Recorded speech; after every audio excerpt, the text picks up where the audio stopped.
All right, welcome back, everyone. It is our first weekly Bitcoin wrap up of 2026. So, welcome back, Coach Nick. Yes, welcome everyone, 2026. Thanks for watching. Subscribe to our channels, Mark and mine, and let's continue to get this growing. Let's continue to get the financial awareness, Bitcoin insights, and market trends for you guys, everybody. Yeah, I love this. Well, before then, how was your New Year, though? My new year was pretty chill, relaxing. We've been actually watching Rocky movies with my kids, trying to get them, into it. So it's been a lot of fun, just throwing the throwbacks on and engaging together as a family. What about you?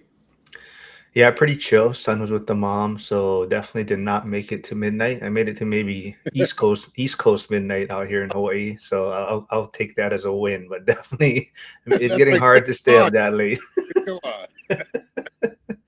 Well, but new year, new narratives, and some of the same old noise, right? So we're gonna kind of keep it simple, practical, and grounded. So as we kick off 2026, what Bitcoin theory or narratives are you hearing the most right now? Just a lot of adoption going on. We saw Bitcoin go up to 90,000 again, hitting that little psychological level for people. And it might drop back down to 86, 84. That thing fluctuates. It's volatile for sure. But there's a lot of Bitcoin adoption, it seems, going on in sovereign wealth funds, especially the Middle East. They're buying, they're stacking, and they're treating it like, they were oil giants. They're trying to go into the technology giants. They're doing a lot over there, Abu Dhabi, Dubai, and so on. So they're trying to get a head start on everything. And I think they're doing a good job, actually. So you don't never really know who's buying what fully, but you get an idea sometimes by where it's at on the chain and what they have. But yeah, I think the biggest theory right now is the big people, the sovereign wealth funds, are buying. Would you say this is a recycled theory or something genuinely new? Well, I think it's been a theory for a long time, but I think more considering the different conferences they've been throwing over there and different narratives coming from that Middle East section, that they're just trying to advance. They also have a lot of just oil money that is off the radar and off the books, and they could do different things. They could take a little bit more risk and chances, and they kind of have their own regulation of what they're going to do. So I think that it's a positive for Bitcoin holders. You just want them to keep restacking, reach exchanging those coins. Some old whales have sold a lot of coins, and now instead of them being $3, they're now at $100,000 average or $110,000 average or whatever it is for those new buyers. And those new buyers are going to hold, so it's going to go back up in my opinion. I don't think anyone's just giving up on their 100 grand money or whatever it is, and I think it's a positive for all of us. Just a slow game, and I think after Q1 and they do some stuff within our own government and regulation, and maybe stop focusing on Venezuela. Maybe we could we could get some regulation going on Bitcoin. Before we move on, I just want to remind everyone Nick is also streaming on his channel. So there is his channel there. If you can, jump over there, subscribe if you haven't. But also, people are mentioning it. So if you guys can, maybe give a thumbs up or thumbs down if you like Nick's new background. So some people said sparkly. So yeah, we'll see if they like it or if it's too much. But I like it. It looks pretty cool. But yes, a lot of stuff happening. While I was sleeping. So we'll leave it at that. I'm not sure if was there anything in the markets that moved with the with that. Markets are closed right now, which is probably one of the reasons why they did a lot of what they did in the middle of the night. So, and Bitcoin hasn't adjusted, so that's a positive sign. So I'm happy about that. So I'm excited about a lot of that. All right. So for someone brand new to Bitcoin, maybe in 2026, what book would you recommend they start with? I think you always start with the Bitcoin standard. It just gives you great fundamentals about Bitcoin and just sound money principles in general. But there's also a couple other books that I like. The Little Bitcoin book, it's very simple, easy, digestible to read for newcomers. And then Mastering Bitcoin, that's a good book as well. So those three books, they give practical guides to learning about Bitcoin, what it means, understanding some of the blockchain, understanding the limited supply of coins and things of that nature, and then understanding how money works in general, how they keep printing, how fiat is going to zero, and it's a great starter pack for anyone looking to get into Bitcoin and doesn't want to take my word for it or some stranger's word for it that they don't know or some guy on the internet, right? They want to learn a little bit themselves. So I always recommend reading if you're going to do anything this year, I think you should read. Now, I got a college degree, I got a master's degree and so on, but I've read more these last couple years, probably since COVID, than I've done in my entire life. And they're so valuable. And I learn about that through people like even Brandon Turner, through Hermosi, just different things that you could really gain a lot of knowledge, not just from the Bible in general, but also from what people have experienced. They talk about a village as being led by the elders. And now we're kind of going back to some of that. We're not just relying on some grandma or grandpa teaching us something, but we're seeing that they wrote it down. They wrote it down for a reason. So Hyder is also putting this Bitcoin PDF in the chat. So if anyone wants to check it out, he said it's only 9 short pages. I believe he's saying it's the Bitcoin. He's trying to set me up on this though. It's the Bitcoin standard written by Safadin Amos. I'll go with, but he's not sure of the spelling. So thanks, Hyder, for setting me up on this live stream for that. But yeah, Yeah, that's the Bitcoin Standard author, so it's probably the right information, and it's just probably like a Cliff Notes version of it. So if you're trying to just dig a little deeper at the start, and maybe that gets you interested in reading the whole book. Yeah, very cool. Thanks, now, Ida. now you did mention some books. What shouldn't beginners maybe read first? Um, I think it's not about reading; it's about the conversations for them. Stop having conversations with broke people or people that have no Bitcoin or no experience in stocks or bonds or just altcoins in general. Stop learning from people that don't know what they're talking about. Right? You want to talk to a giant fat person maybe about exercise. Right? You want to have them be your trainer. And the same, you want to talk about money with broke people. Now, sometimes they can teach you a lesson how to lose it, but they might most likely not know how to gain it, how to build it, and then once you build it, how to keep it. So my biggest concern is who you talk to. Is your network, obviously they say your net worth is your network, right? But at the same time, are these people really guiding you, helping you, or are they even making you take risky chances that you shouldn't take depending on your age and circumstance? So all those things are important. That's why building a community of people you trust, believe in, and have done it before is so important in any space of life. So, and unfortunately, a lot of beginners, like you said, kind of get pulled in by headlines instead of fundamentals, right? So maybe what headline this week created a lot of drama, but actually didn't matter at all? Just a lot of FUD over the new year. Like, are we going to crash? Are we going to drop? Are we going to blast off? Just online, people are living in panic and trauma bonded to October 10th and their crash, the leverage drops. If you're watching the liquidation maps, I mentioned this in my earliest videos about watching what's called a heat map, a liquidation map. You could find it online. I should probably drop a link in, and you could see where these yellow lines are. And that means that it's high leverage, and usually high leverage right now until there's regulation because of the wash trading rules. They're going to get scooped up. So if you see a lot of longs down below in 50x, 75x, 100x leverage, I expect them to be grabbed at the next headline that's bad. Oh, unemployment was this, and they're going to just use that as noise to drop. Like, oh, people must have got afraid, but that's not really true. They're just manipulating the coins on you. And they do that for stocks as well. You see that on Jerome Powell's talking, and he says one thing, and woo, they sell off one of their accounts and go on from there. So I mean, it's So on that point though, why do you think people fall for headlines like that? well, again, going back, a lot of people don't have friends that are in the stock market. I mean, look at us maybe in real estate. I didn't know anybody else that was doing real estate at the time. My uncle told me don't do real estate. There's a lot of people that tell you not to do it or see this is what happens. And I'll tell you what, when I'm losing Bitcoin, I get a lot of text messages. Hey, look at Bitcoin.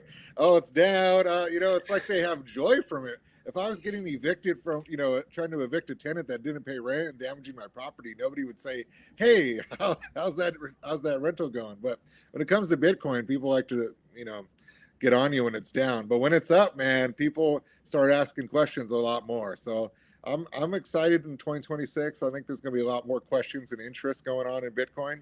And I just want that for people's families. Right now, they're shaking out retail and they're doing a damn good job of it. But I think in the future, they're going to regret selling that. And you don't have to have a whole Bitcoin. Like I said, I really hope you buy a Bitcoin for each one of your family members, each one of your kids. But at the same point, I know that's a lot of money now. So just getting in the ball game would be a great idea. Get 0.21 Bitcoin and you'll be okay. It's funny. I can tell where Bitcoin is at without even looking, just based on what the X feed is. Yeah. When it's doing well, you hear a lot of, you see all the Bitcoin maxis out. When it's not doing well, then you see, like you said, people for whatever reason enjoy when it's down, right? Oh, Uh, crazy. with that kind of noise, though, it often pushes people maybe into bad decisions, especially if they're holding cash. But if someone's sitting on cash right now, what do you recommend beyond a high yield savings account that's still relatively safe? One of the things I really recommend is doing some research on stock ticker STRC, right? So it's related to MSTR. It's a MicroStrategy preferred stock equity or whatever. And STRC actually gives you an 11% dividend yield on the year. So every month they'll pay you a percentage of that 11% each month. So think about that. They're really trying to get you to get into that. And they cannot, what they do is they sell at the money shares at the $100 mark.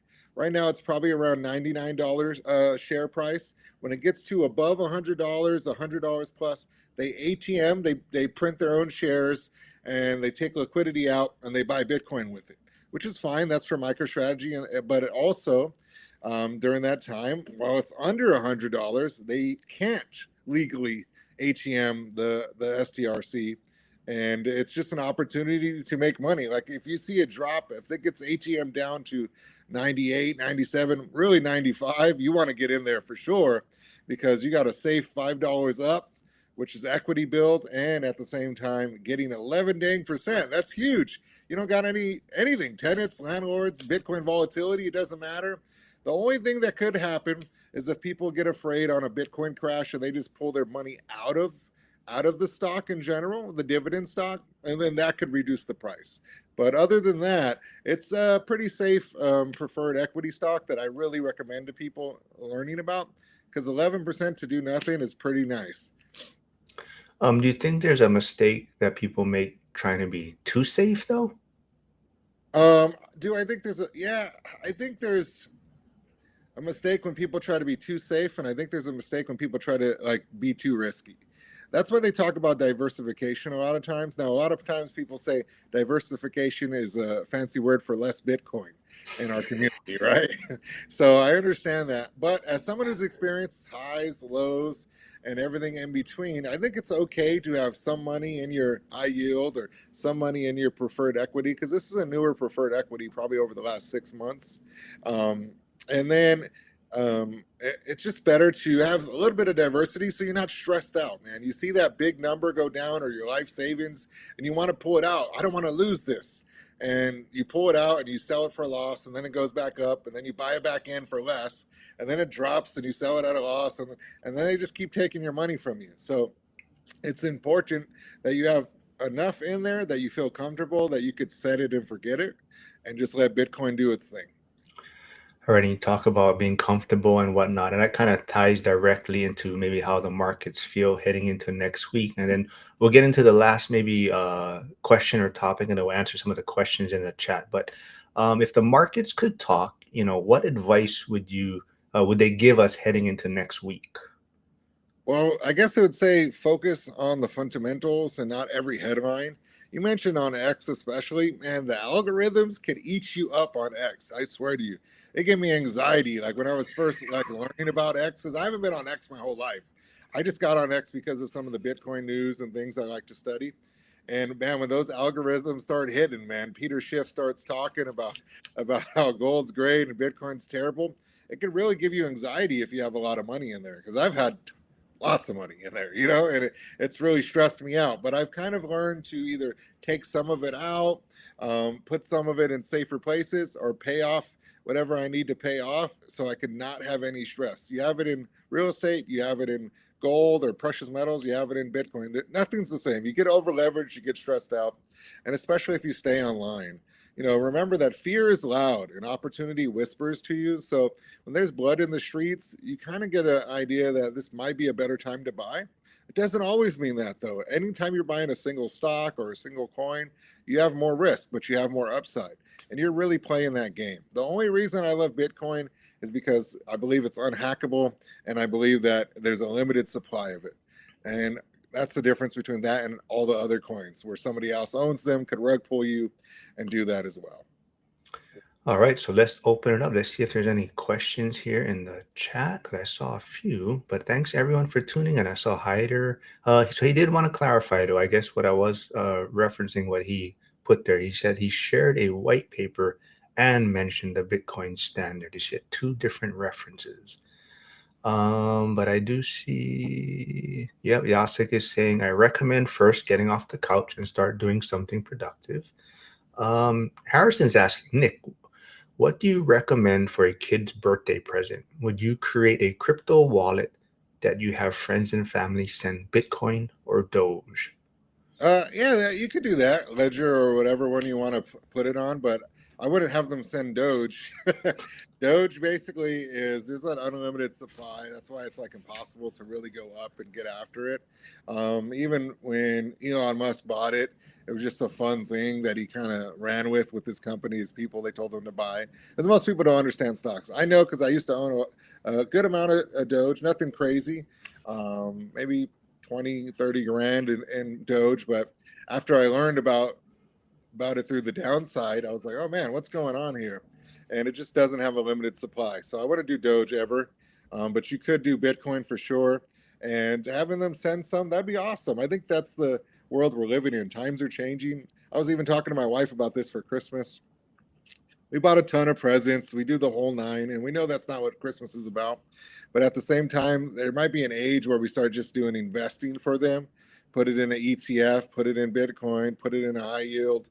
We're just trying to teach them more than life is about gifts. Because if you get money, if you get $10 and you spend 11, you're going to be broke your whole life. It doesn't matter. You can get a million and spend 1,000,001. You're going to lose your business, And I don't want that to happen for my kids. I don't want them to happen to our viewers, and I don't want them to happen to anybody that just doesn't have friends that teach them about real finance and real money. Yeah. Hyder is saying Bitcoin only. It's the one that has all the boxes checked, like no others. He also says Mark Moss just did a video about selling versus leveraging an asset. Don't sell. You have any thoughts on that? No, I think that's well, yes, I think that's a great idea. Most of these it's like real estate. A lot of times people are leveraging their real estate and they roll it over and they buy another property, right? They either get the HELOC, they get the cash out refi, and they buy their next duplex, quadplex commercial property. The same is happening for Bitcoin. And the same is happening for even stocks. Elon Musk is leveraging his Tesla stock and he's not selling it because he's going to pay a ton of taxes if he does, even though he already does pay a ton of taxes. But so he just leverages it and pays whatever it is with that loan and never sells his stock. And you should never sell your Bitcoin if you believe in it. I believe in it. Now, I do have a trading stack that I do because there is volatility in Bitcoin. So I love to take advantage of that volatility, reading the liquidation heat maps and paying attention to the charts. But yeah, that's the equivalent for real estate is just refinancing or leveraging or whatever it is. Now, margin is something different, right? You take out a margin loan, that's plays against you. That's very dangerous. I wouldn't recommend anybody doing more than 10% of their account in there. And even then, they better have some money on the sidelines that they can put in so they don't have to be forced to sell and get liquidated through even something like Robinhood. Bill O'Connell is saying the more I learn about Bitcoin, the more I like it. So yes, Bill, I'm pretty sure you have already, but there is Nick's YouTube channel there. So you can always subscribe there and find daily content on his channel about Bitcoin. Yeah, when you understand money, when you start to learn more and more, it doesn't matter whose channel maybe you're watching in terms of learning about money, because money's the truth. They're printing it, they're taxing people, but they're just printing it on their own. They're giving it away to other countries. They're giving it away to these nonprofits or whatever scams coming up Well, next. that'll be my next question. What's going to perform better in 2026, or what performed better in 2025? Daycares or Bitcoin? Well, daycares, they beat Bitcoin, that's for sure. Not to be political, but there's a lot of things: fear, uncertainty, doubt. There's a lot of waste, fraud, and abuse in government, any government. Don't get me wrong, but until they really crack down on those things, which some of it's always going to slip through the cracks because you just got nefarious players that are just trying to steal, kill, and destroy anything positive. Some things are good. You're trying to have great parks, so you use tax money for parks, and then they're damaging the parks, or they're three guys are putting in a headlight or a light bulb, and it takes them 3 weeks for the city to get it done. So the idea is right. It just some people are abusing it, but obviously the daycare thing is just criminal in my opinion. Yeah. Well, with that being said, too, another thing Zuber's really been focusing on is the California wealth or billionaire tax. They've been talking quite a bit, and I'm pretty certain you're not in the billionaire class, but I'm No. sure you're doing well for yourself. But I know you've always talked about too about maybe looking at relocating to Charlotte. Does that in any way accelerate your timeline now with hearing these type of things? Yes, I think the gradual change in government politics, no matter even either side, sometimes can be really extreme on some of the things they're thinking about, which is scary. So here in California, we have crazy laws all the time. It sucks because we have beautiful weather, we have a lot of beautiful people, we have great beaches and forests and parks and national parks and everything else. But at the same time, even the grocery store, they're charging you 10 cents for every plastic bag you use. And now you can't even use a plastic bag. You got to get paper bags. And those are the cheapest bags that just rip with your groceries. So you better bring in your own bags. And just everything's changing all the time. Even the landlord laws, that's one of the reasons I sold. I was an investor in California. I love the appreciation effect that's happening here. Wealth goes up, with wages. Wealth could go up. Our state is one of the I think the fourth largest GDP in the world. So obviously there's a lot of money in California. So things are going to go up. They're going to get expensive. But sometimes the laws don't protect you. So the laws for rentals, hey, now you need to have a fridge in there. You have to mandatorily have a fridge in there. You know what I mean? Like, sure, you want your people to have a fridge. That's great. But it's up to them. Do I want to rent it? Do I want to rent them a fridge because they don't have one? Or so there's a lot of things like that. Even now with Bitcoin, if you don't you move like if your wallet or something isn't activated for 3 years, they could come in and confiscate your Bitcoin from certain things. So they're changing laws all the time. They're trying to find money. Even though there is a lot of money, they're also still trying to find money because you have programs, just for example, no matter your politics, the daycare situation. Let's say that's thoroughly true and there's not kids in there, they're not being watched and they're making millions of dollars. Well, that should upset you no matter what politics you are because you're paying taxes to that. And that money's going there. And then you're wondering why your state's broke, why the teachers like myself, hey, we can't get a raise because there's no money in the system. Well, why is there no money? We have the fourth largest GDP. Now, don't get me wrong. Teachers get paid really well. I'm a teacher here. We're over 100 G's real fast. So it's nice. But where I want to go, Charlotte, it's like 55 G's, So I'm like, man, I better be fully retired when I go to Charlotte. I'm not teaching anything other than finance and Bitcoin, I guess. Well, to Yasik's point, one of my life mottos is always be open to learn. Be Yeah. the stupid guy in the room or surround yourself with smarter people. Yeah.